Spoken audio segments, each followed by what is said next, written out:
हजरत उमर का नाम हम बार बार सुनते हैं। कितने नेक, कितने जलीलुल कद्र सहाबी थे, कितने अल्लाह वाले थे।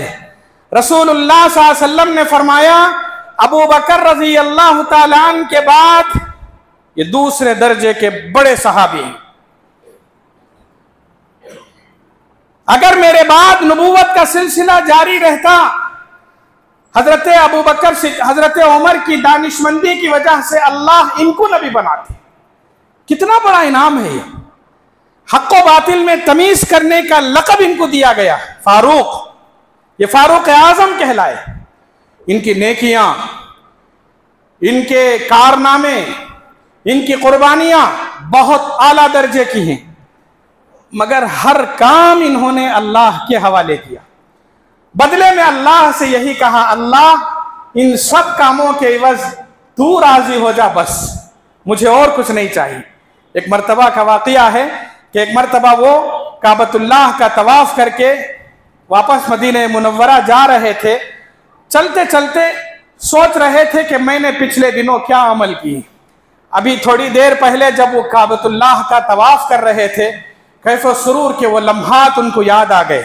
रास्ते में जा रहे हैं और पूरा जहन काबतुल्लाह की तरफ लगा हुआ है, और जो कह रहे थे लब्बैक अल्लाहुम्मा लब्बैक, अल्लाह हाजिर हूं मेरे अल्लाह, जब वो कह रहे थे उनके दिमाग में बात आई, काबतुल्लाह का तवाफ करके मैं अल्लाह से कह रहा हूं कि अल्लाह मैं हाजिर हूं, क्या होगा वो वक्त जब मैं वाकई अल्लाह के हुजूर हाजिर होगा। रब से मुलाकात की तमन्ना जाग गई। फौरन अल्लाह को राजी करने में लग गए।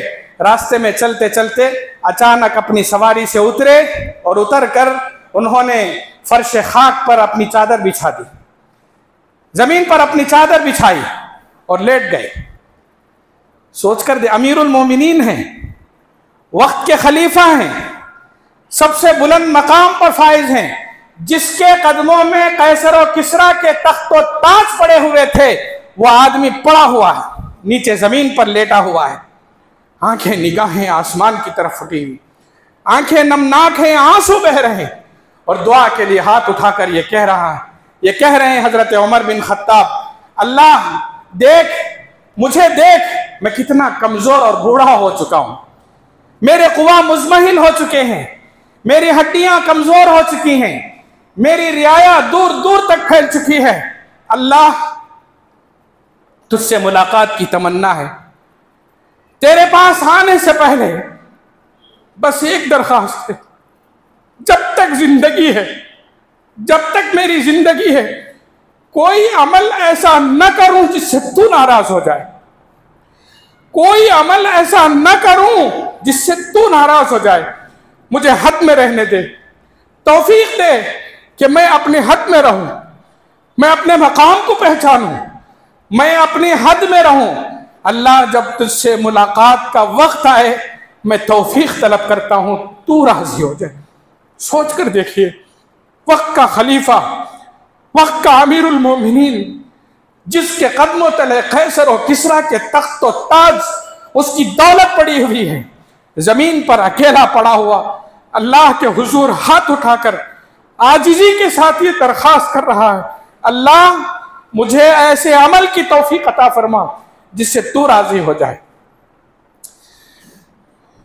ये जो मिसालें हमारे पास हैं, ये हम सबको पैगाम दे रहे हैं कि हमारी नेकियां क्या, हमारी हैसियत क्या। हमारी नमाजों में कोई जान नहीं है, हमारे रोज़ों में कोई जान नहीं है, हमारे सदका और खैरात में कोई जान नहीं है, और हमारे कोई ऐसे कारनामे नहीं हैं।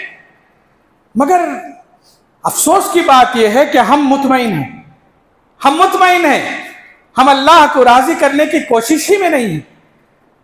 हमारे इन बेजान सदकों और बेजान नमाजों के बदले हमें हर दिन रब को राजी करने के लिए दुआएं मांगने की जरूरत है। सोच कर देखें, अल्लाह से मांगे और हमारे आमाल की कबूलियत की दुआ मांगे, और हमेशा कुछ भी करने से पहले दिल में 100% ये ठान लें, अल्लाह तू राजी हो जा, अल्लाह तू राजी हो जा। यही रजा, यही रज़ा है। अगर ये रज़ा हमें मिल गई, इंशाअल्लाह जन्नत की नेमतों से भी बड़ी नेमत ये रज़ा इलाही है। उसके हुसूल की हमें कोशिश करने की ज़रूरत है। उसके हुसूल के लिए हम कोशिश करें। अल्लाह हम सबको बस अमल की तौफीक नसीब फरमाए, ऐसे अमाल करने की तौफीक अता फरमाए जिससे हमारा रब हमसे राज़ी हो।